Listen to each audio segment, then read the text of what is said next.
Okay. So, welcome everybody to this session. I really appreciate everyone coming to this. Um,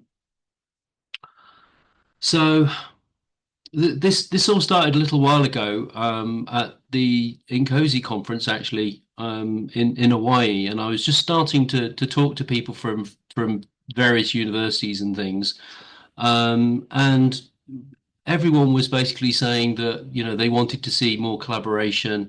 Collaboration was also a big theme at the Nkosi conference, and it seems that every event that I go to, people are calling for more and more collaboration across the systems field, um, because by we're all doing really great stuff, but I think if we can all come together as a greater whole, then we can do so much more. And that's essentially the overall theme.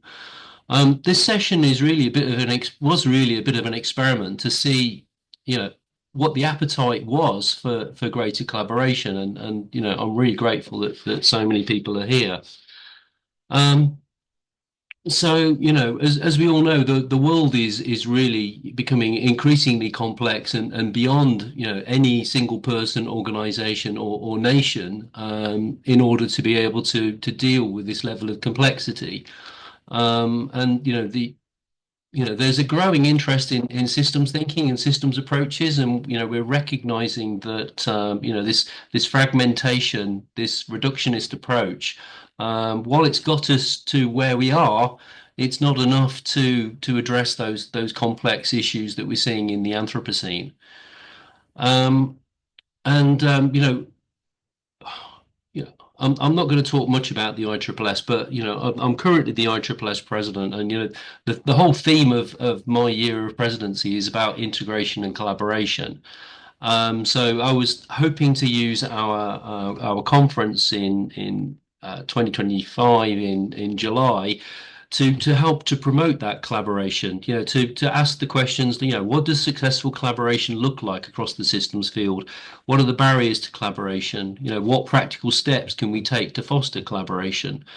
And a good outcome for me today would be for us to socialize existing initiatives where we can capitalize on those opportunities for collaboration. And when I'm talking about collaboration, I'm not just talking about the point-to-point collaboration that we see across individuals and across individual organizations, but I'm talking about more of a network, which is both regional and global. Because by acting together, I think we can have much more influence and say and credibility on things like policies and national and global decision making. And I don't intend replacing or reinventing any wheels. Um, what I want to do is I want to build upon what is already out there and being worked upon.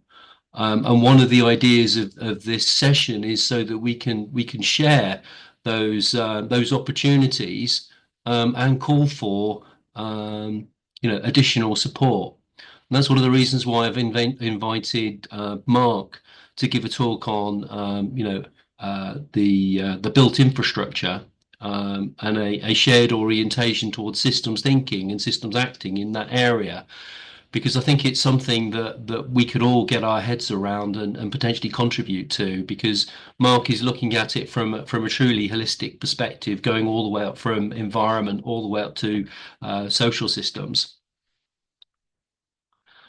And when we look at the kind of problems that we're facing, we all share these kind of issues, limited choices, confusion, not seeing the connection flow of causality, lack of information, going in the wrong direction, not seeing the big picture. These are the kind of things that we see in our day-to-day lives, in our programs and projects, in our organizations, and we also see it in our social systems. And these are the kind of pathologies, issues that systems thinking can help us with. And in terms of our domain of interest, it is essentially everything. Yeah. So systems thinking, systems approaches can be applied across across pretty much everything. Yeah, so social systems, the human civilization systems, systems biology, systems engineering. Systems are everywhere. And there's a huge amount of thinking and knowledge which is already out there. And what we've seen in the systems community is we have seen a fragmentation into many discrete disciplines. And this has, in my opinion, been to the detriment of the whole. And we need to find a way of bringing all of this back together, and building on the synergies, and addressing some of the issues of competition over collaboration.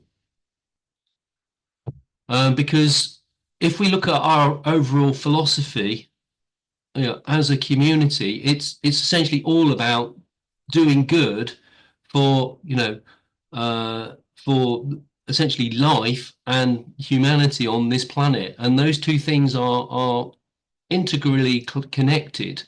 So, my philosophy and the philosophy that I've been sharing is that essentially, if we can fulfill the needs of others, then we ourselves can be fulfilled.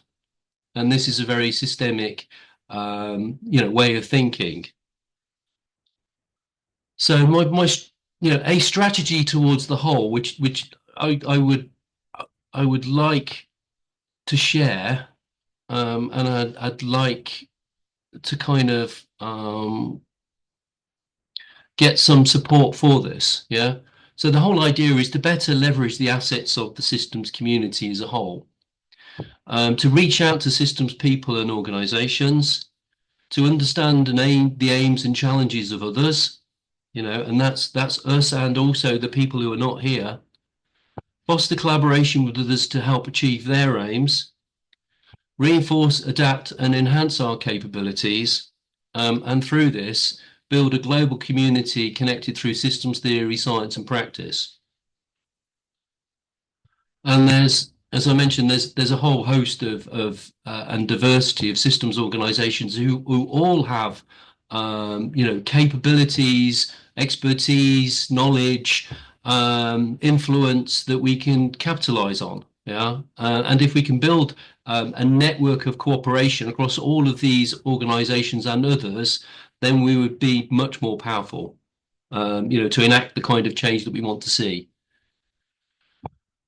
And there's lots of opportunities for engagement, and there's just a few. So I mentioned earlier the System Summit at Cornell University, where Clifford Whitcomb had brought together a lot of really interesting people, to it wasn't just about systems engineering. This was looking at systems thinking and systems approaches, and it was very diverse, and I thought it was very valuable.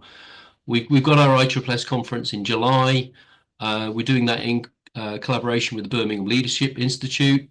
But there's other events that I know that are coming up. For instance, there's the INCOSE International Workshop in February, and I think Joshua may want to say a few words about that a little bit later on.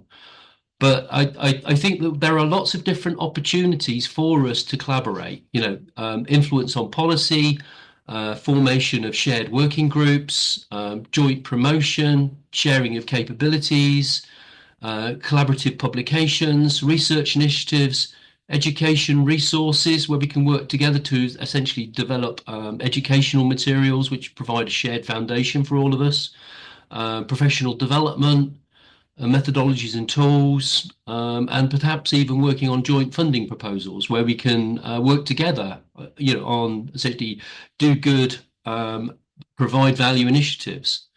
Because I believe that by coming together in a shared purpose, we can build a stronger, more cohesive systems community and have a bigger impact on the world stage. Because as individual organizations, there's only so much we can do. But by acting together, I think we can have a lot more influence. And that's essentially, what this initiative is all about.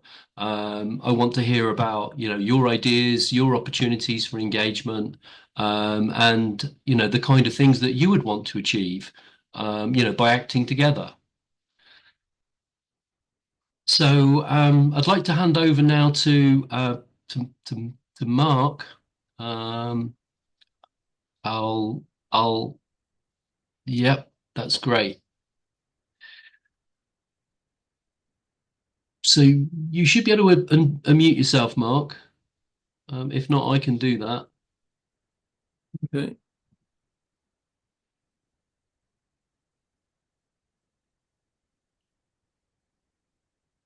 So this Can is, you hear can yeah, you hear me and see me? yeah, I can. Thanks, Mark. Okay, great. So Gary, shall I just kind of shoot from here? Yeah. Okay, fantastic. Well, thank you very much indeed, and thank you for the opportunity to share this thing that we're trying to do with you all, because what this is really all about is trying to bring the good stuff that you already have to the built environment, because the built environment is very often quite slow to pick up on things which benefit it, whether that's data and digital technologies or whatever. And when it comes to systems thinking, it hasn't really fully landed in the built environment. There's so much more that the built environment can get from it. So I think when we're talking about systems thinking in the built environment, it's really about trying to bring all the best things that you already have and make use of it and apply it in the built environment. So the way I thought I'd just introduce this is in three quite brief sections. And first, I'll give a little bit of context, talking about what the built environment is, so that we know what we're talking about. I'd like to talk a little bit about the kind of the content, what we're thinking about when it comes to applying systems thinking in the built environment. And then what I'd like to end with is just a little bit of thought about how you might come together and help in the built environment on this co-creation process that we're doing. So let me start then with just defining a little bit of context. And that starts with what is the built environment, this system of interest that we've chosen. And I'll be very quick on this, even though I can probably take 20 minutes just on this slide. But the built environment consists of all sorts of really interesting bits. If we look at our economic infrastructure, that's our energy, transport, water, waste, telecoms, all those kind of things, each of which is a complex and interconnected system. But then they're also connected to each other. So transport doesn't work without energy, and energy doesn't work without telecom. So you get the picture. The economic infrastructure is incredibly interconnected, and it's becoming more interconnected as we decarbonize and as we digitalize. And then there's a social infrastructure and all the municipal buildings and hospitals and prisons and schools and all the buildings that basically don't work or don't make sense unless they're served by the economic infrastructure. And then there's the interface with the natural environment, which itself is a complex interconnected system. So when you add all of those things together, you get the built environment. And I guess the thing that I want to say here is that just as a statement of fact, I believe the built environment is a system of systems. It's not often seen that way because more often than not, the built environment, I think, is seen as a series of construction projects. And so we've got a really big mindset shift to get to see the systems even so that we can then start to deal with them. But that's not the only problem. In the built environment, it might all be fantastically interconnected in a physical sense, but then the organizations that run it are horribly disconnected. They operate in silos from top to bottom, kind of going all the way down from the kind of ministers through the government departments and the regulators into the arm's length bodies. And quite often it's really hard for them to talk to each other. And so we've got these organizational silos. But then the built environment is facing huge, great big challenges. And I would say that the challenges are maybe even more joined up, not least of which, challenge-wise, is that we're burning the planet. Climate change is affecting the whole built environment. It doesn't happen in silos, so we can't solve it in silos. But then there's all sorts of other challenges which are also connected that we haven't got a hope of addressing unless we do it in a connected way. So if we want to achieve net zero or provide climate resilience or move towards a circular economy, all of these things just don't happen if we try to do them in silos. And so I think where we get to is seeing that there are these connected systems, there's connected challenges, but disconnected organizations. Now, this really matters because at the global scale, the built environment matters. It now exceeds total biomass. If you put it on one side of the scale, it would tip it. The built environment is accountable for something like 60 or 70% of carbon emissions. It's also the biggest user of natural resources of all human activity. So the built environment really matters at a global scale. So that means that these issues that I'm talking about are not just kind of issues in a corner somewhere that don't matter. These seriously matter on a global scale, which then I think means that we also matter because we have agency and we can bring new approaches, including systems approaches, to the built environment to try and address these. So if I just summarize what I think is the problem statement, we've got these amazing, complex, interconnected, interdependent systems on which society completely depends. We've got connected challenges, but then we've got siloed organizations that run it. And even if the organizations got their act together and were a bit more connected, they still wouldn't be able to do the job right because the data and the information is also in silos. They wouldn't have the data they need to run the whole thing properly. And so we've got a big problem statement. Another issue, I think, for the built environment is that because of its nature, because of how long-lived it is, it really does mean that we need an approach which is strategic and long-term and joined up. But that's exactly what we don't have at the moment. Very often it's not joined up and it's very reactive. So that's the problem. What was the solution look like? Well, we think that what the solution looks like is to advance systems thinking in the built environment because you systems experts have got so many things to offer and answer exactly those problems that I've just laid out. But I think also what we have to do is drive positive systems change. It's not just going to be enough to have people thinking in a systems way. Some of the systems themselves need to change because they are locking in behaviors and cultures and approaches and processes that are actually damaging. So I think we've got to do these two things. So how do we do it? Well, I think a large part of it is to be learning from you. The thing is, it's confusing to the built environment because us built environment people, we're simple people. What we generally do is just go and build things. We don't need things to be complicated. And so it can seem very difficult to get into, all the nuances of systems. Like what is the difference between cybernetics and systems science and systems engineering and all these kind of things. Basically, we just need the best of what you can bring and bring that to the built environment. So we kind of need you to be doing that collaboration and integration that Gary was talking about. Because we're not going to be able to get into the detail and know which is which. We just need to know the best stuff, please. If we're going to do this, I think we need a vision. I think that vision needs to be based on purpose. And I think it means that we need to see the built environment itself as having a purpose, and the purpose being to enable people and nature to flourish together for generations. That feels like a big, meaty purpose, and it's a million miles away from just building new stuff. It means getting more out of what we've got. But if we have the mindset that the construction industry, sorry, the built environment is just a series of construction projects, then we get nowhere near achieving this kind of purpose. So we need an approach that I believe is outcomes focused, but also systems based and community enabled. So let me run through this very briefly. It kind of means we've got to start with the outcomes in mind, and those outcomes have to be aligned all the way through from local up to global, because otherwise we can't achieve the global outcomes we want. Then we need to see how our systems are involved in delivering those outcomes. And I think very often it's through the services they provide, both ecosystem services from the natural environment, but also a whole array of services that the built environment provides, including providing shelter and security and mobility and those kind of things. But it's clear that what we want is the service, it's the utility, it's the use of the built environment we want, rather than just the assets per se. And then in the built environment, we've got a whole lot of processes, which ideally should be all connected up. I believe they should start and end with use because that's where the value is.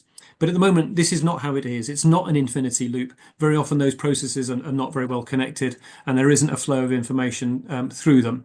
And if anything, I would say that we mainly see the processes to do with projects rather than the whole end-to-end whole system view. So we need this approach, which is outcomes focused, systems based, and community enabled, because there's no way that we can do this stuff that I'm talking about unless there is the radical collaboration, the kind of the boundary spanning visionary leadership that joins these things up. If people do it in silos, then it doesn't work. So you can see why we need your help. At the moment, the view is very much project based. It does seem that everything starts off with planning and it ends up with kind of building and kind of throwing things into operation. I think where we need to get to is, sorry, I should just say on the project based view, it very often does end up being quite reductionist, where we see a project, you're going to break it into the small pieces, tick each of the boxes, and kind of think the project's done, and then wonder why it doesn't work. And so we clearly need systems thinking and systems engineering, even in the context of projects, where we can see how all those little bits come together into something that actually works. So please, can we have systems engineering in projects? We need that. But we need much more than that. We need to bring the systems approaches to the whole system. We need to see the whole system. And one example of this, just to illustrate it, I hope, would be in the circular economy, because I think when we just have a project construction-based view of the circular economy, then we think that all we have to do is reduce construction waste and increase recycling, which is really a poor view of the big picture. If we put the system at the center of it and the use of the system, then what we've got to do is maximize the value of use of the systems. And a huge part of achieving circular economy is actually getting more out of what we've already got and keeping systems in use beneficially. And that you don't even see that if all you're looking at is construction and projects. Also, if we have this bigger picture view of the built environment as a system of systems, then we can see that it's the host to all sorts of other systems which are super important. Now, these other systems, so social systems, economic systems, health systems, we're not addressing this in what I'm talking about, bringing systems approaches to the built environment. But it is really important, I think, to note that all of these other systems are kind of hosted in the built environment. So the built environment has connections into each of these. I think if we are looking at systems thinking in the built environment, it's really useful to make a distinction between a number of different types of systems. So the ones which will be most familiar in our environment, I guess, are the physical systems. And so we can see, for example, how transport systems work and interact, and how the transport systems fit into bigger economic infrastructure systems, and how those economic infrastructure systems feed into the built environment. So we kind of need to understand the physical systems, but that won't be enough. We need to understand the organizational systems too, and how individuals fit in organizations, how organizations fit into sectors. And quite often, I think the root cause of a lot of our problems are within the kind of pathologies in our organizational systems and how they connect. But clearly, the organizational systems are not the same thing as a physical system. We need to understand them differently. And then I guess there's also the digital systems. And I think how these three things interact becomes really important. And then it unlocks a lot of the value that we can get. Because it's not just seeing our built environment as that nice picture I gave you before. It's also seeing the digital version of it and then seeing how those things connect up and making the most of the connection between digital and physical, but then also between digital and digital. And this, again, would be one of the routes to understanding the systems better, intervening more effectively. So we need to unlock that. But we don't unlock it if we don't see the systems. So I think we need to have a shared theory of change. We need to see how the world works. At the moment, I think our theory of change is basically just the triangle. It's just do a project and somehow all the problems go away. It's not like that, because if we start with the outcomes, as I had on one of my earlier diagrams, then we need to understand the systems better in order to intervene more effectively, in order to get the better outcomes. And I think that just having a shared picture of how the world works, or a better picture of how the world works, will help us to work it better. And I think on this this kind of picture of how the world works, we can then overlay the kind of the familiar terminology of a theory of change and kind of show actually how the theory of change relates to the systems that we're trying to change. That feels like an important thing to do. So if we are going to drive change, and by the way, I've done two of my sections now. I've done the context, I've done a bit of the content, and now I want to talk about the change and where we go, what do we do? What we think we're trying to do is advance systems thinking in the built environment and drive positive systems change. And so the approach that we think we should use is to co-create this shared understanding. You can't impose a shared understanding. We need to work with people. That's a lot harder. It'd be so much easier just to write something down and say, read that. But it feels a lot better to work with lots of different communities, to bring them in and to co-create this thing, because then it is genuinely shared. And we're partway through that process. I think it's going quite nicely. But then it's not just about kind of creating a document and saying that's it. We're trying to use the process of co-creation as a means of connecting communities who have consensus to drive change. And it's the communities that will actually drive the change. And so what we're trying to do is just kind of connect them up, help them point in the same direction. When they learn, it's to pass the learning on, kind of learn by doing and progress by sharing. So I just like to say very briefly the approach we've taken. It's kind of a gobstopper type model where we started very small with an aniseed in the middle, if you're familiar with gobstoppers, and now we're layering on the loads of sugar. And each layer is trying to grow and have more people involved and more engagement. So where we're at the moment is that we've got I think quite a good set of source material, but we really now need to engage with a broader community. And I think at the heart of it is this thing about how would you apply systems thinking in the built environment? I reckon that whichever system you choose, whichever system of interest, then something like this applies. And so in that system circle, we could draw a whole city, or we could draw an energy network, or we could draw, I don't know, just a train. But by doing that, then we can know how we can get better outcomes from that system. And so, very simply, I think the starting point is to know what system we're talking about, have the dialogue to work out what outcomes we're aiming for, understand the system and understand the connection between the system and the outcomes, design the interventions to nudge the complex system towards delivering the outcome on the basis that we know we can't control it, but what we can do is understand it and nudge it. And then we need to learn and repeat. When it comes to the approach to change, I think that these three words feel like they're really important. That whole thing of building the consensus, a shared understanding, a shared sense of a burning platform, and a framework for action. The community is all about connected communities of action. It's the communities which will actually do the stuff, and effectively that creates a movement for change. And then when it comes to the change itself, I think that this shared theory of change is really important, but also this idea of learning by doing, progressing by sharing. And that feels like it would be the beginning of how you use a very simple model, but how it can actually work and spread across the whole built environment. So finally, I just want to touch on how you might help if you were so minded, if you're inspired by what you're hearing and think, yeah, actually, we can make something good happen here.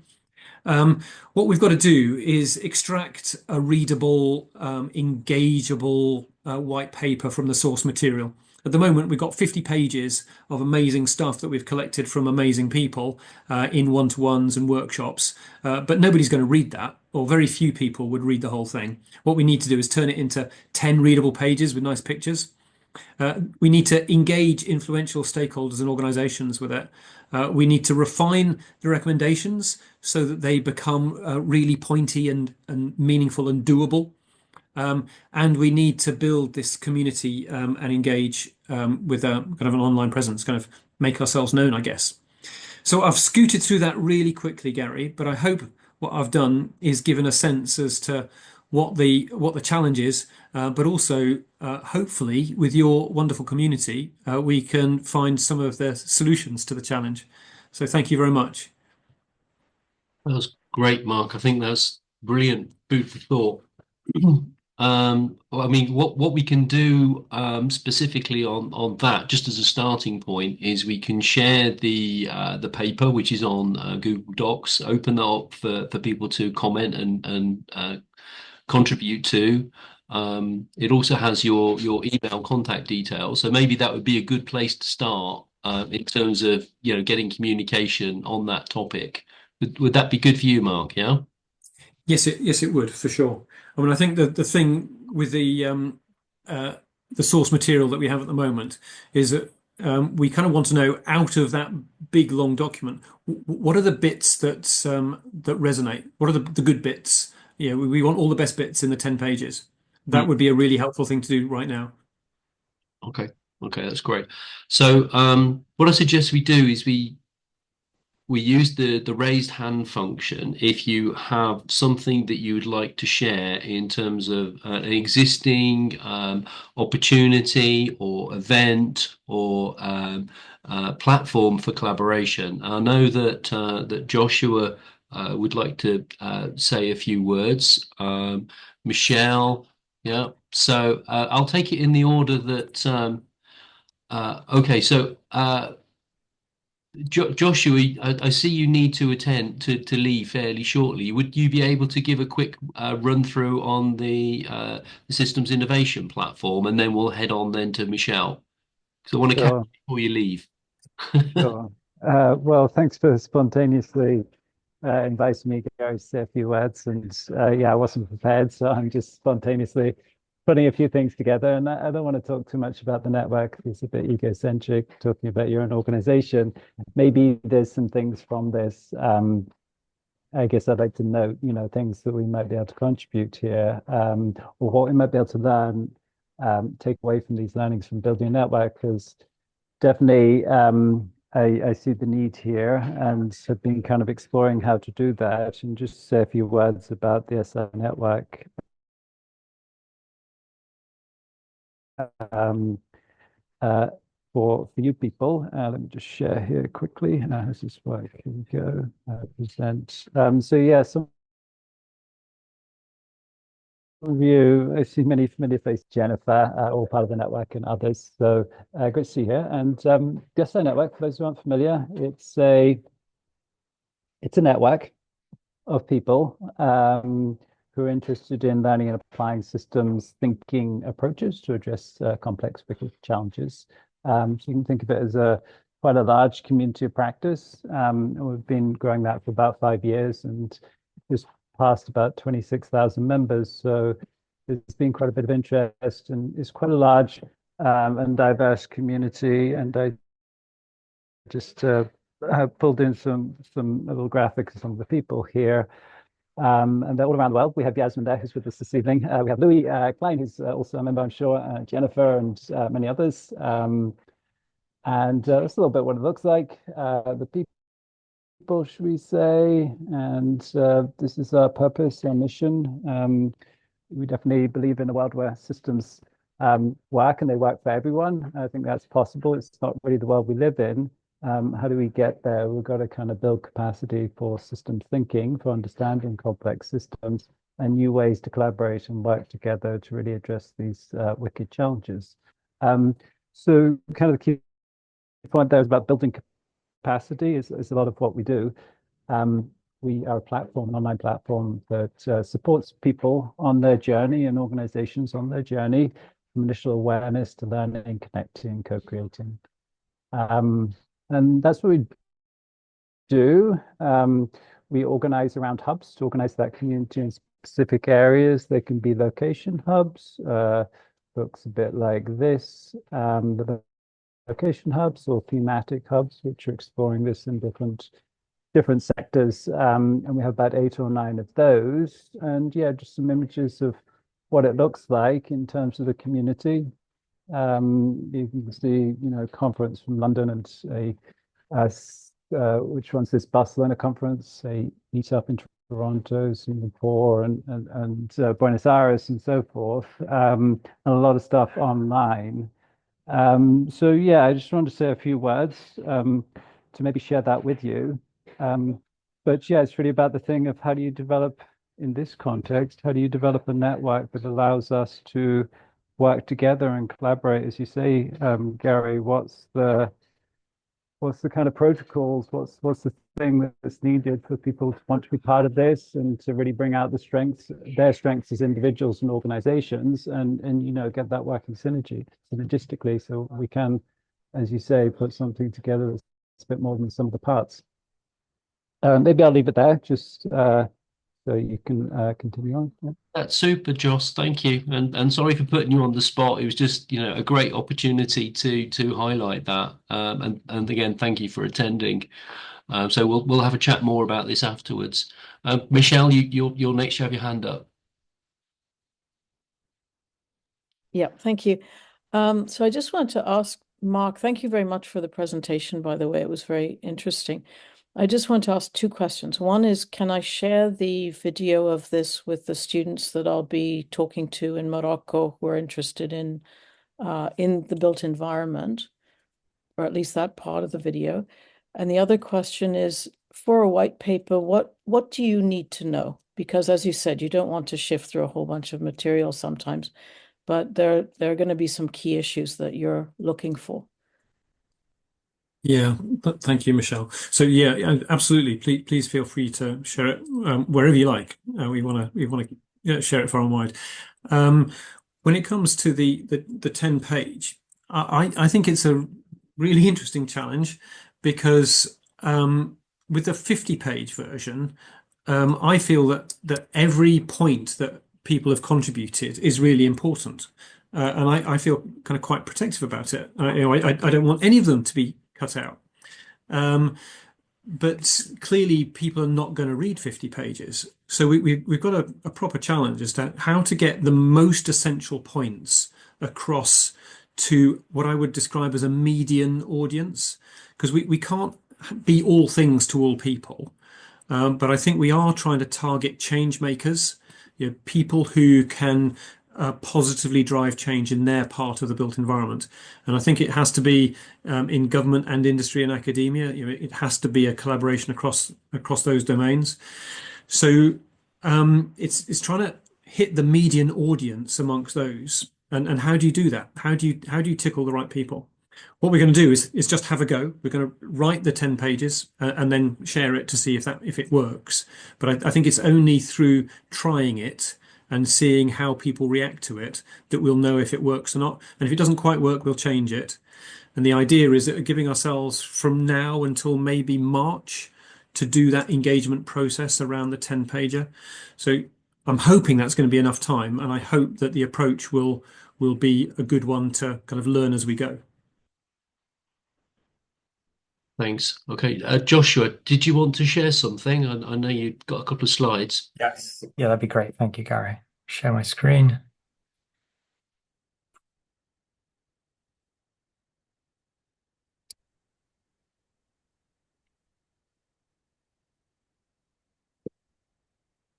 Okay, can you see the slide? Yeah, it's come through.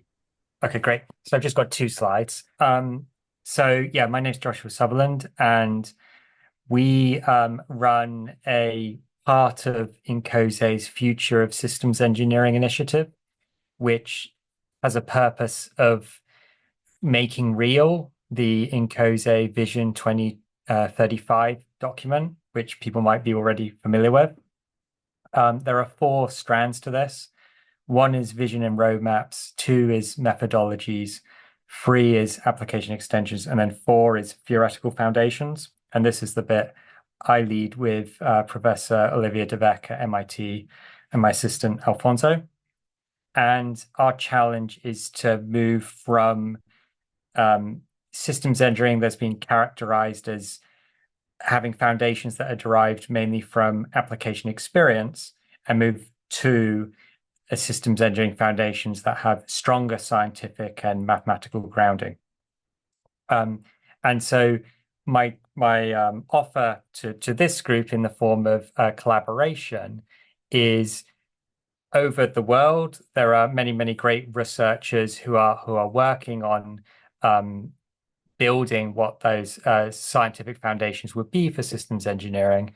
And in February of next year, so a couple of months' time, at the INCOSE International Workshop in Spain, we will have, or I will run a 2-hour session at 3 o'clock till 5 in Spanish time, where we will have essentially back-to-back mini presentations, 10 minutes each, for researchers who are working on that challenge. And so anyone here who would like to present, or there is a person out there who they think should be a presenter, or if you want to watch or in any way be involved, if you just send me an email, please do be part of it. Thanks, Joshua. Appreciate that. Hi, Rebecca. It's great to see you here. Hi there. How are you? I was trying to pull up my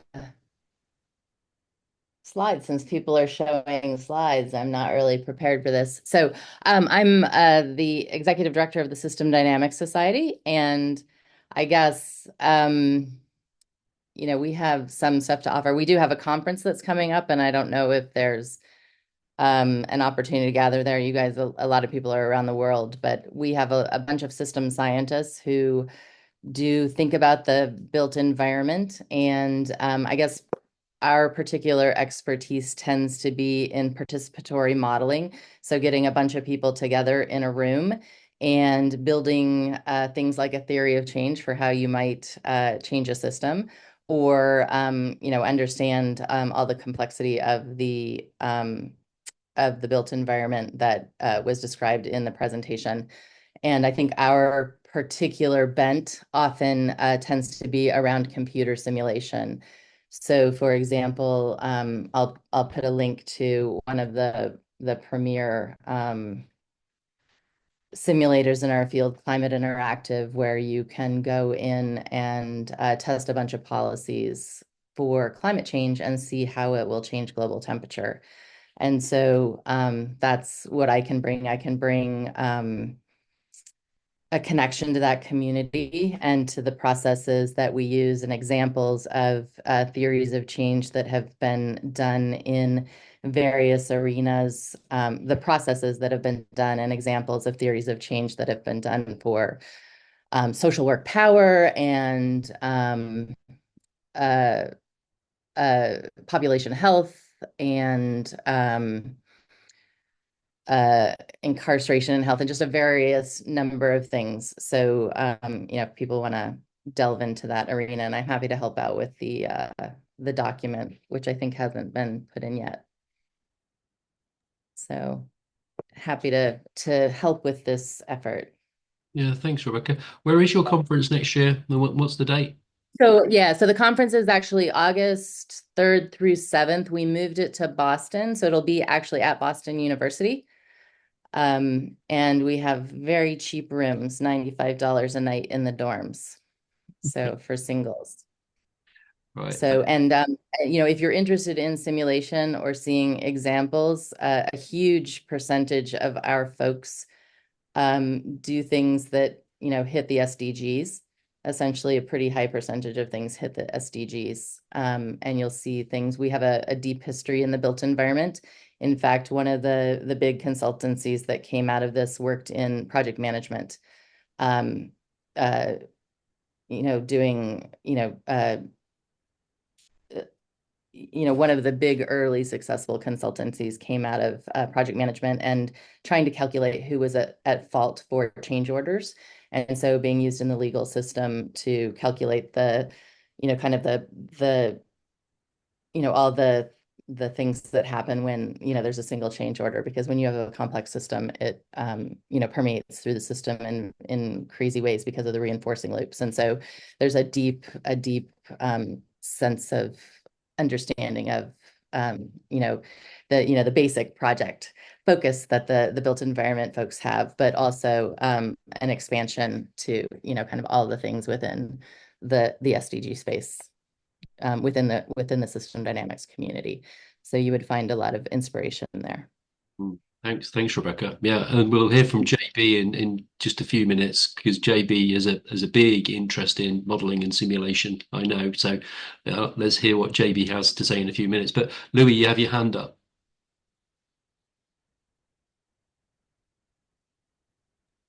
I do indeed.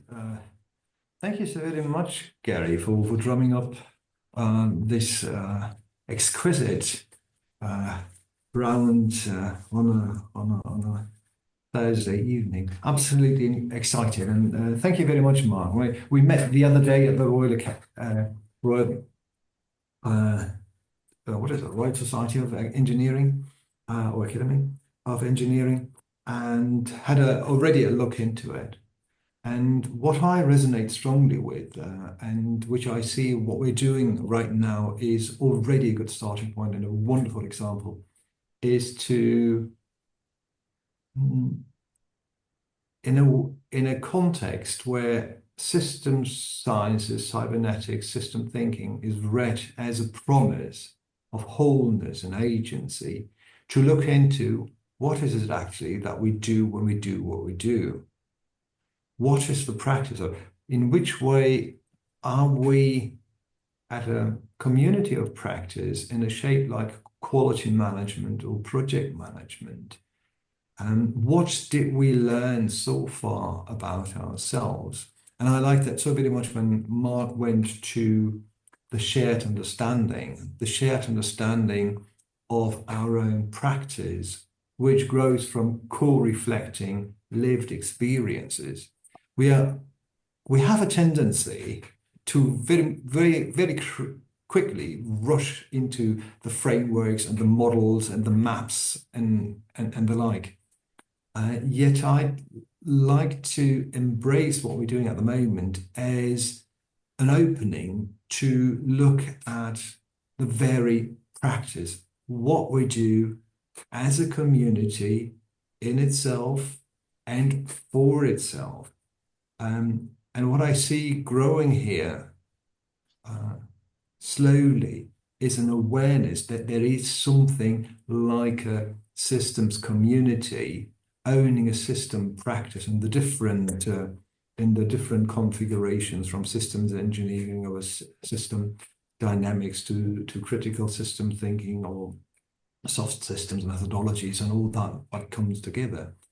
But in a context where system thinking or systems approaches become more and more popular, being able to describe, to share what it is that we actually do, to inform and form a practice that facilitates all that we heard from Mark, Joshua, and Rebecca so far, as something that allows us to put a systems approaches or systems practice on the map, like project management, like quality management. Probably it's something like systems management. What I like about this specific starting configuration, that we start with a built environment and we start with the systems engineering, and I see the rest of the community who are not, at least in their self-awareness, systems engineers, to contribute to that path that I see so well set up as a great opening for us. And I'm so exciting, so excited to see what wants to grow out of it. And for now, I leave it here and hand over to the next in line. Thanks, Louis. The support of the IFSR is really appreciated in this. Okay, JB. Oh, am I next? I thought it was Lynn, Gary. No, it's you next. Okay, thank you. First of all, again, Gary, thanks so much for organizing this, and great initiative, and absolutely love Mark's presentation. Brilliant stuff. So just quickly, some of the thoughts, these challenges that we face, they clearly are global, and locally what we've been doing or trying to do to get a systems approach into thinking is to somehow get input back into government policy. So that's one of the biggest initiatives that we're trying to do here. And how we do that is that we're part of a technical society in Australia called Engineers Australia, which by definition almost is a siloed society. So it's a society of engineering specializations, and we had nowhere else to sit. And so we've become a technical society of Engineers Australia, and we provide the I guess the horizontal connection. And we've been engaged more and more and got engaged to provide policy input when government is driving policy through Engineers Australia, such as electricity, energy sector plans, infrastructure plans, nuclear energy, and those sorts of things, which is great. The challenge there is that we're almost coming at it from the small player on the block. And every time we go into one of these things, we've almost got to create it from scratch. We've got to look at it, understand it, bring in the systems perspective, and try and do it. And the effort involved is massive. Now, with all of these things, and as Mark's presentation had, it's systems of systems. And what we find is that the boundaries become fuzzy, right? So at the end of the day, Gary, I think I like your graphic where essentially everything is one massive system and everything is interacting. And we arbitrarily put a boundary around it to say, you know, that's the thing that we're interested in. And by doing that, we abstract it to something that we can manage in terms of models for in that regard. But we always have interactions we didn't think of, and we end up with big things. In order to make a difference, we've got to think globally, but we've really got to act locally. And so the action must come at the coalface, so to speak, where we work locally. But ideally, if what we can do here is to enable a collaboration so that we don't have to reinvent the wheel every time when a similar policy comes up. For example, if it's an energy policy, you know, we provide feedback locally, but maybe there's a reach back. We can develop a global repository of concepts and things that we can go back to and saying, you know, we're looking at how we're going to bring nuclear energy into Australia. You know, what are the systemic things that we need to be thinking of? And if we're the first off, then we do it with collaboration. And now that becomes something that can be leveraged off by the global community, the systems community, and other places where that might be of need of relevance. And so I think Louis previously was probably touching on this thing as well. You know, it needs to have a grassroots application and action down at the coalface, but we need to be able to think and collaborate globally to make that more efficient and effective. So those really were the thoughts, Gary, and when we look at, for example, the SDGs that were mentioned previously, if you look at how, you know, the intent of the SDGs is completely commendable, but how they're being measured is questionable. And for example, a large proportion of them are not meeting their expectations. And so perhaps a separate discussion that we could have in the future would be to actually examine the SDGs themselves and the nature of them and how they were come up with and what the frameworks are that are driving the symptoms that we're seeing or why, as they're currently measured, they're not being achieved. That's a separate topic. But thanks, Gary. I probably talked on too long. Thank you very much. Really appreciate it. Yeah, some great ideas there, JB. Yeah. So this was recorded, so you know we'll make a note of those. Lynn, you have something you'd like to offer? Need to go off mute. Great. Hi there. First of all, I've been a member for 25 years of ISSS, and just recently friends and I have gotten together and started the Maui Institute, and it's just a startup and we're all very busy, but we're putting something together. I live on Maui in Hawaii, and we had a tragic fire a year ago, and we've had some tragedies here. And so we're looking at the rebuilding of Lahaina, but there's no such thing as the rebuilding. So Mark, what you're speaking of is we are like the perfect laboratory. And it's so I want to first say, I don't know what you foresee in this 10-page document. I'd like to be part of that. I'd like to take a real look at that. I don't know if you actually want to have methodology in it or to be theoretically based, or what you want in that 10-page document. I think your vision was there. I think your overall vision is pretty amazing. So I'd like to be part of that, and maybe Maui Institute could be part of that. I'd also like to suggest that you take a look at, I put it in the chat, the Healthy Cities movement.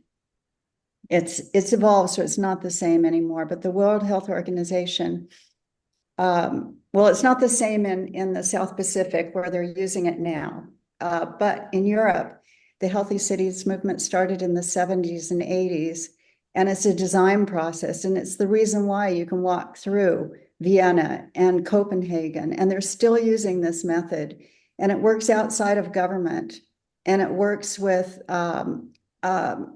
a basic group of about 12 to 15 people who represent every part of the community. It's a beautiful system, and it works. And it was put together by an ISSS member in the 70s and 80s, Len Duell.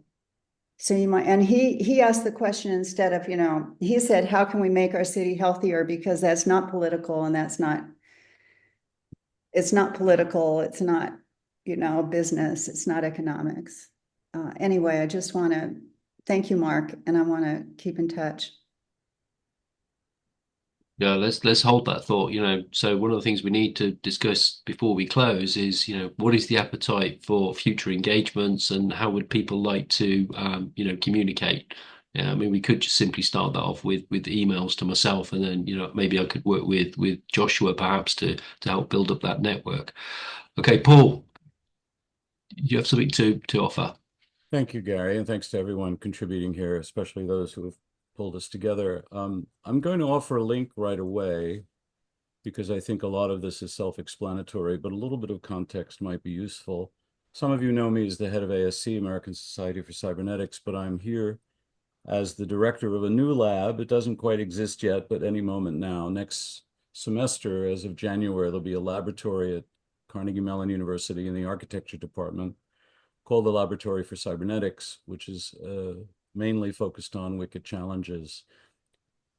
You might ask why architecture. The head of the School of Architecture at Carnegie Mellon is Omar Khan, who had Gordon Pask as a teacher at the Architectural Association in the early 90s. And Omar came a little bit after I came here, and I was excited for that, and this is where we are. We want to support students who are interested in wicked challenges, of which there have been many mentions today, and I'm excited to forge connections with those. The course in the spring is very ambitious, and part of what it needs is a collection of resources, a repository, to offer to students the concepts and materials, the models and methods of cybernetics. And at the bottom of the page of the link that I've just given you is an invitation to contribute to that repository. It's a bit rambunctious in its idea, but the idea of creating such a repository to share widely, and especially to create a platform for matching students and scholars with what I'm calling in-world practitioners who have expertise, not to become experts and mentors, but rather in-world practitioners and students to create collaborations for shared interests over specific wicked challenges. And I hope that the link there is enough to get started, and please feel free to write me if you have interest in becoming a collaborator in that effort, including institutionally or individually, because I'm hoping to build a network around the issues that I've stated. Thank you for your time. Thanks a lot. Appreciate that. Caitlin, do you have something you'd like to share? Yes. First of all, thanks very much for the invite, Gary, and thanks, Mark, for a really great presentation. Something I'd like to do is quickly throw up a few slides, if that's okay, Gary. And go ahead and very quickly give a bit of a plug for NCOSE SciSTEAM, which is the initiative I lead. And I think, Gary, we've had a few conversations about potentially setting up a collaboration on that front. Hopefully you folks can see my screen, and apologies for the old slides. I didn't have time to make any changes before this presentation, but basically we're a volunteer community focused on trying to promote the integration of systems competencies into STEAM education, promoting the idea that they're universally applicable sets of knowledge and skills, which is, I think, something that Mark touched upon in his presentation. And because they have these competencies have transdisciplinary and interdisciplinary application, we want to make sure that students have access to resources and education for developing those competencies as early on in their education as possible. And so right now, even though we don't really see much of systems content being integrated into education until later on in the educational pathway, what SciSTEAM wants to help realize is a world where we're not limiting those competencies to just the systems engineering community, but in fact make it available to everybody across the entire educational pathway there. So if you are interested in participating with SciSTEAM, there's our website right there, ncosi.org/SciSTEAM. We are indeed open to folks who aren't NCOSE members, who are NCOSE members. You don't have to have a membership to participate in SciSTEAM. And something that might be relevant here to this discussion about collaboration, skip ahead through here, is that we recently launched a volunteer reviewer program where folks who are already participating in SciSTEAM or folks from the general public who are interested can sign up with us to help review free and open source educational resources to better them for the benefit of the worldwide systems community. So right now we are partnering with CBOK, the Guide to the Systems Engineering Body of Knowledge, to help facilitate reviews in that regard. So there's a sign up form that's now open. It's right here, down here in green. That bit.ly link and QR code take you to the same place. And similarly, the bit.ly link here in blue and QR code in blue take you to a separate link that provides a little bit more in terms of details of how the volunteer reviewer program works.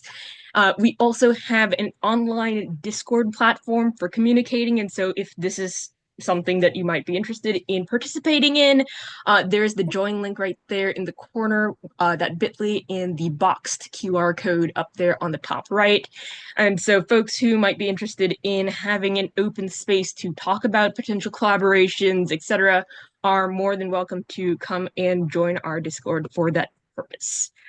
And with that, that's basically all I wanted to mention here. So thanks very much for the opportunity to mention that. That's great. Thanks, Caitlin. That's exactly another great example of, potential means of collaboration, for the health of the community. Patrick, I'm so glad that you've got your hand raised. I'd love to hear some things from you. Thanks, Gary. Well, one clarifying question, really, Gary, is was it your intention that this session would be primarily about Mark's built environment initiative, or more general? No, more general. That More was general. Okay. an example, a potential Yeah, for yeah. Okay. collaboration. Just checking it. So I guess a couple of things then, really. One is just to talk about the collaborations that SCIO is involved with, or has been involved with, and then to just say a couple of words about what in our experience, how you build collaboration going forward, I think. So we've been involved in a number of collaborative ventures, really.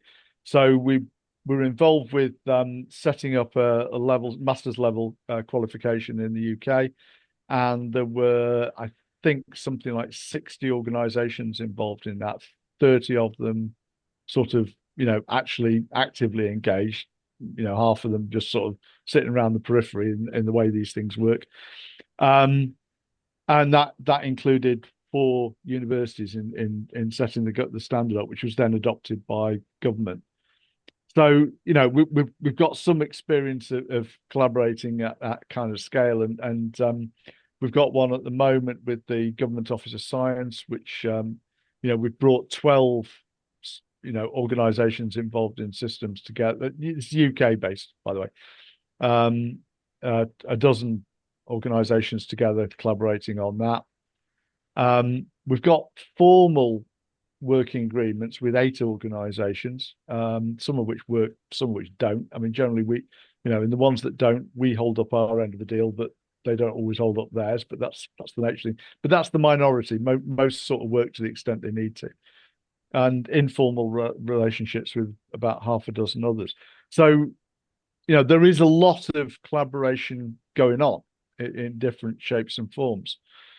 I think in building collaboration, one of the huge issues really is it starts with deconflicting the space, and sometimes that's the historic thing we've had of internecine warfare with different tribes throwing rocks at one another. That seems to have died down a lot, I think. I mean, a number of people and organizations have been very, very active in sort of building bridges, I think. So that's a lot better than it was. I think one of the remaining big conflict issues, though, is just accidental trampling on other people's patches. So, if I'm reminded of a mate of mine who was asked to do a project in a big global pharmaceutical company on to find out how many knowledge management systems they had. I mean, you kind of only want one for one knowledge management system, and he found 400. And then he found out that the guy next to him had been given the same project by a different manager. So even on the auditing of how many how many knowledge management systems, they couldn't get coordinated on that. And I think as a systems community, we have the same thing. You have multiple organizations all trying to chase the same thing. So, what one will just have developed something that's sort of potentially a sort of a standard across the field. And then another one will come up and try and reinvent exactly the same thing just because they were either they had to do it themselves or just out of total ignorance. So I think getting clarity on who's doing what, and then starting to make it less acceptable to just sort of trample on what everybody else has done. Just being good citizens in the space, for me, would be a precursor really to getting good collaboration. Now, partly that's the kind of an informational thing, and I think sessions like this help with that. But we're not doing, we haven't gotten a sort of a space to share that this is who's done what and this is what's currently available. And I think that would be a useful thing to do, because a hell of a lot of effort gets wasted just reinventing the wheel in this community, an awful lot. That's great. And I'll shut up at that. No, that's great. That's perfect. It's really helpful. Yeah. Like I said at the beginning, that I certainly don't want to duplicate, replicate, downplay anything that's already been done before. So the work that you've been doing with many others in starting to build that network of collaboration is something that we can build upon. Yeah. And that I'm starting to get the feeling that doing something like this on a fairly regular basis, where we have a very broad attendance from different organizations, might be good just to help share that information. Yeah. Igor, you have something you'd like to add? Yes. First of all, thank you, Patrick. Fully on board with you on that. All that you said.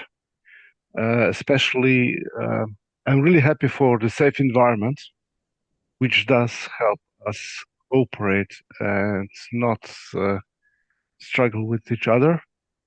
Even if we are doing the same thing, especially if we are doing the same thing, we should do it together.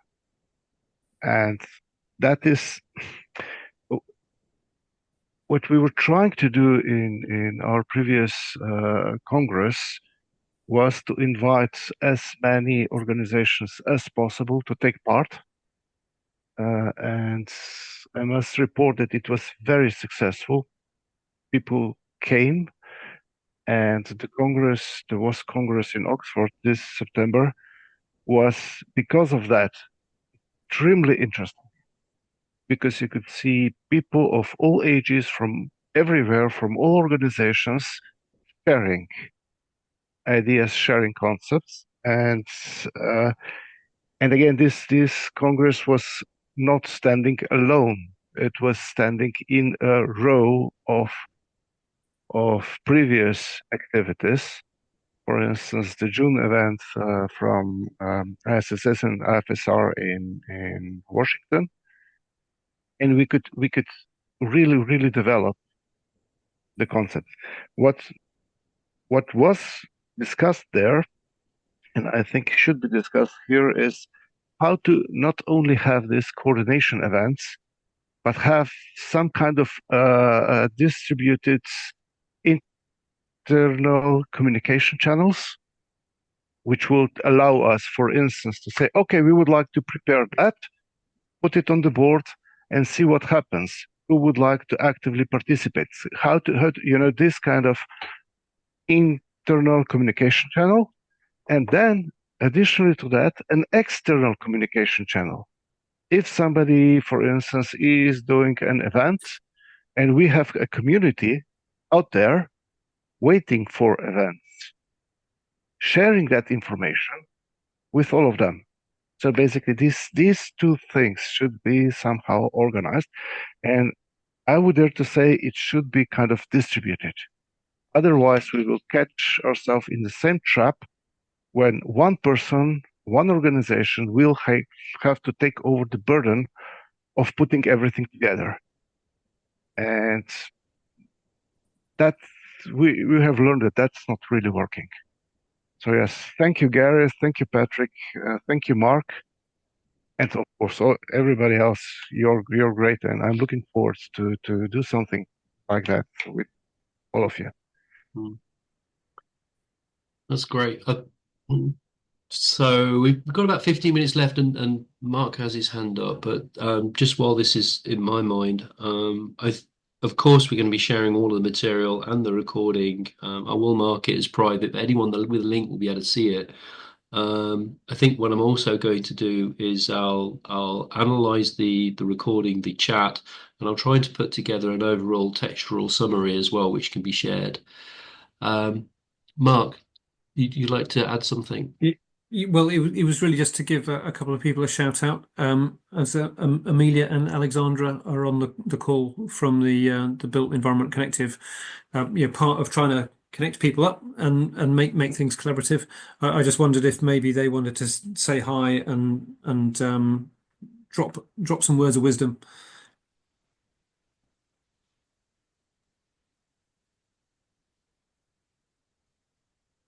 I was waiting for Amelia to go first, but I'll jump in. Hello, thank you for having us. I've dropped our LinkedIn page and our website in the chat, and we are about connecting people up. So please follow us. Please connect on LinkedIn. If there's anything you think we should be doing and we're not, if there's anything in our shared understanding document that Mark spoke about, we're really keen to hear from the systems expert. We're all we've all come to the built environment from various routes, and we're learning about systems in the built environment, like most of our colleagues. So really, really keen to hear from you as experts. That's my piece. Thanks, Alexandra. And just adding to that, Alexandra, thank you so much for everyone's insights, and it's been incredible hearing about all of the different initiatives that are happening in the space, and it's lovely to be with a community of systems thinking organizations talking about how to apply systems thinking in order to have better coordination between existing silos that might be apparent. One thing that would be of particular interest is on a topic that's come up through the report writing and the recommendations is really, and speaking to what Caitlin presented on earlier, the competencies and capabilities for systems thinking and how they can be applied in the built environment and brought in at different levels of education. And one piece that would be of particular interest would be the different frameworks for systems thinking competencies that are being used within our different organizations to see actually where are there overlaps and where are there divergences, and do we have a shared understanding of what it means to practice systems thinking so that we can, and how is that being taught? So I would be particularly interested in talking with those who are working in the competency space or just applying different frameworks so that when we're making those recommendations, we can start to pull those together. And I'm happy to do that piece of work of pulling together the different frameworks and analysing to see where there are the similarities and overlaps and pulling together those resources. So thank you. Lovely to meet you all, and happy to connect and continue this conversation. Thanks, Amelia. So I saw Tom somewhere on the call. So Tom Salmond is running a systems thinking network within the Royal Society of Arts. Maybe you'd like to just say a few words, Tom, about the RSA and that particular effort. Yeah, thanks, Gary. Happy to. And Amin, I think you're here as well, my co-host from the network. And we've been really sort of stepping up as of a new community around systems thinking, really rejuvenating. All about designing interventions, whether it's in a kind of built environment or different sort of social systems, in order to, I suppose, advance its objectives. I'll share in the chat a kind of a little canvas about what we've been up to, and I think we're really pleased to be part of the ISSS kind of community, and I think we're really looking to help to get systems thinking a bit more mainstream in terms of, I suppose, the work of the RSA, and also just look at other ways to use the platform that the RSA has, which is predominantly a sort of a UK based kind of organisation, but with kind of reach across the Americas and also Oceania. So we're really looking at ways to sort of advance the systems practice, in the work the RSA does and using its platform. But Amin, do you want to say anything else? Yeah, thanks, Tom, and thank you, Gary, for organizing this event, and great to see many familiar faces, and of course, nice to meet everyone. I put in the chat as well, what I'm seeing happening tonight is a sort of a cluster of different networks brought together, thanks to Gary, and possibly we could think about a super cluster of all networks. Networks will continue to work on whatever they're currently working on.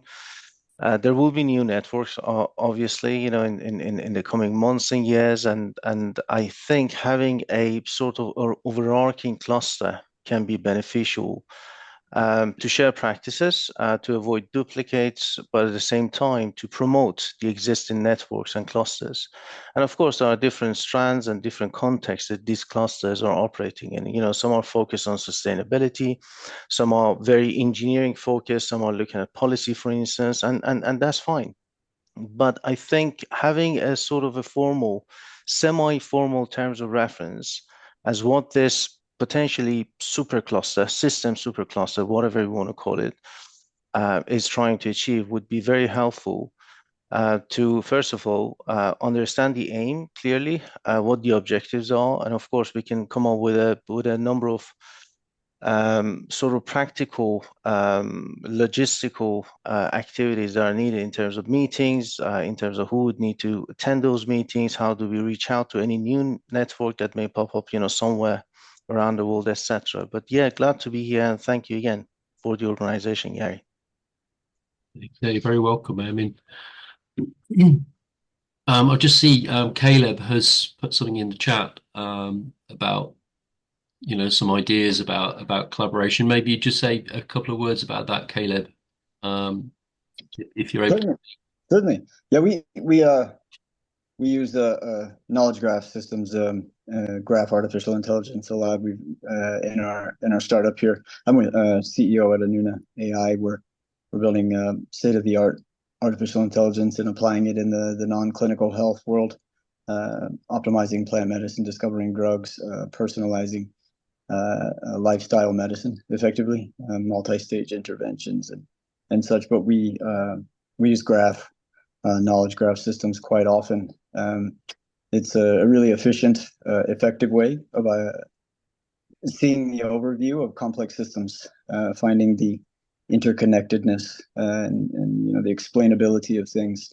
So it may help to, with a great degree of granularity, find all of the different areas where our initiatives may integrate. If we each were to contribute a summary or whatever amount of information relative to the things that we're doing in our organizations, and then process all of that we even have technologies here that can do that actually quite efficiently and help find all the entities and edges between them, and then be able to then peruse, find the opportunities. Be happy to help wherever possible. Okay, thanks, Caleb. Emma, you have your hand up. Hello. Hi. Just, not sure if my video turned on or not. Hiya.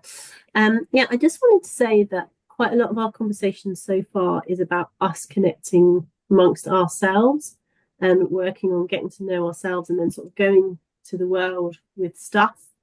And I was just wondering whether, as well as identifying particular stakeholders that we might want to write the papers for, are there particular wicked and complex problems that we might want to have a go at and use as case studies? And I was remembering some work that I did with Patrick many years ago on antisocial behaviour in a particular part of the Midlands.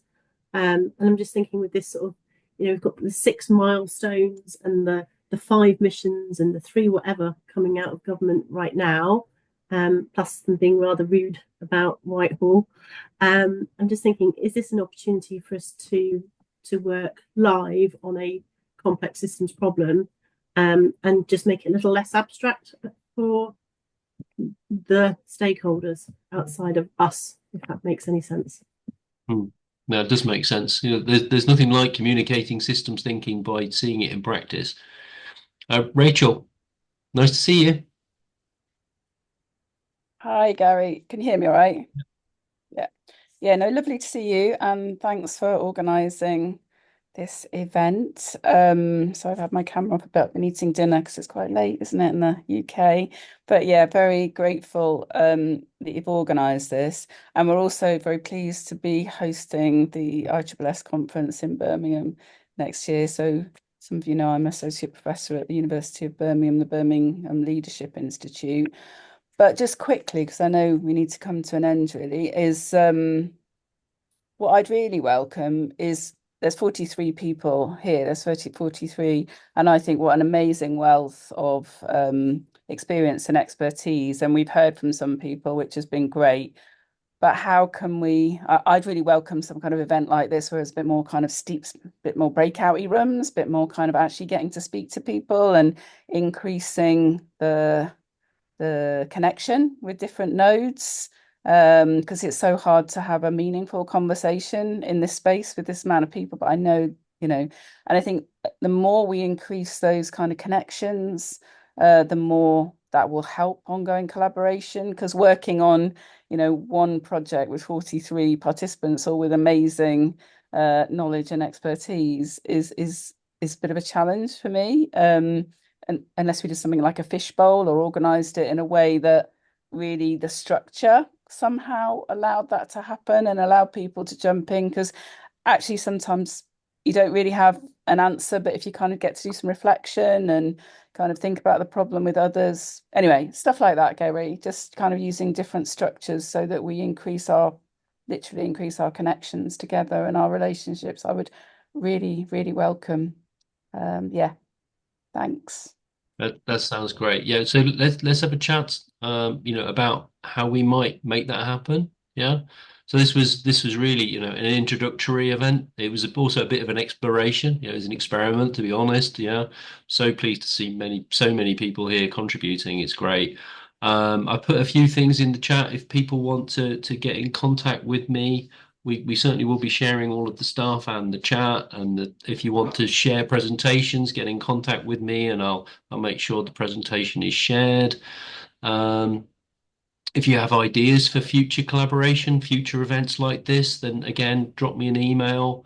And I will follow up with you specifically, Rachel, on that idea in terms of how do we arrange some kind of breakout sessions, you know, if we do future events. So I'm guessing that there is, you know, a fair bit of interest in doing something again, you know, next time. Could we have a raise of hands? Just, you know, if you do think that this is a kind of like a good idea. Yeah. So yeah, I can see a few raised hands. That's good. And even JB on the other side of the world is saying yes. So okay. Right. So any final words from anyone who would like to just chip in? Rob, do you have something you'd like to say?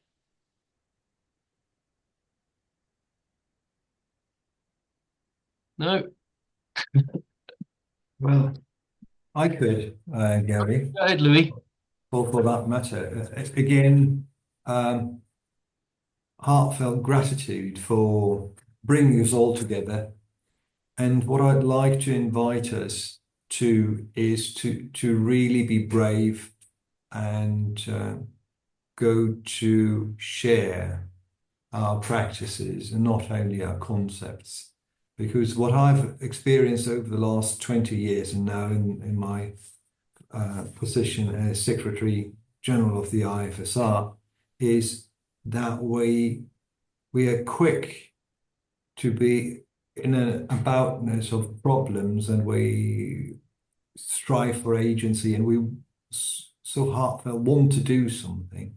but we are not with ourselves. We're not yet good at reaching out to each other to share practices, to really go to the lived experience, and not only on the level of concepts, approaches, and so on. What is it that we do when we do what we do as systems practitioners, and what is the experience? And to learn from that lived experience and not from digging deeper into the theory. This is what we are very good at.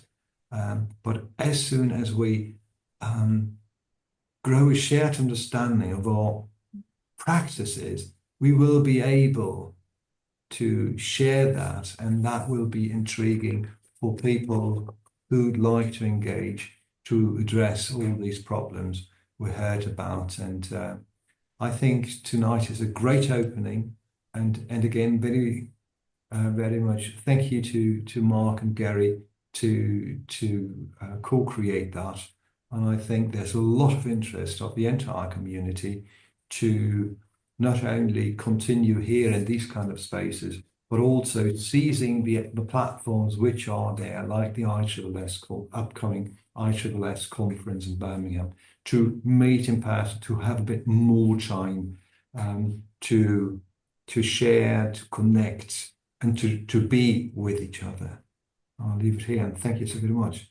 Thanks, Louis. Yeah. So as for the conference, Jen McCarr and I are working on the program at the moment, and we would very much like it to be a collaborative event.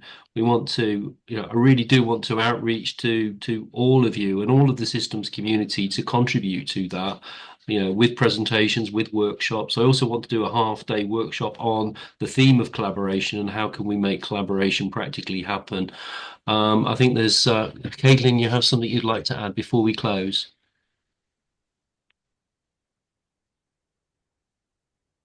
Sorry about that. I didn't put the raise hand feature back off. Sorry, that's my fault there. But I guess one last thing is a few folks were asking about a platform for discussing collaboration. I do want to again offer the SciSteam Discord for that purpose. If folks are interested, I'll go ahead and pop the join link in the group chat before we adjourn.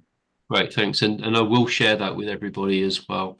Okay, so thanks a lot. So I know that there was a mention of myself and Mark, but this would not have been the event it has been without all of you participating. So thank you so much for your interest and participation in this. It is hugely welcome, and thanks for sharing so much information and knowledge. Let's build on this and take it forward. Thanks a lot. Thank you. Thank you, Gary, and all. Take care. See you. Bye. Thanks all.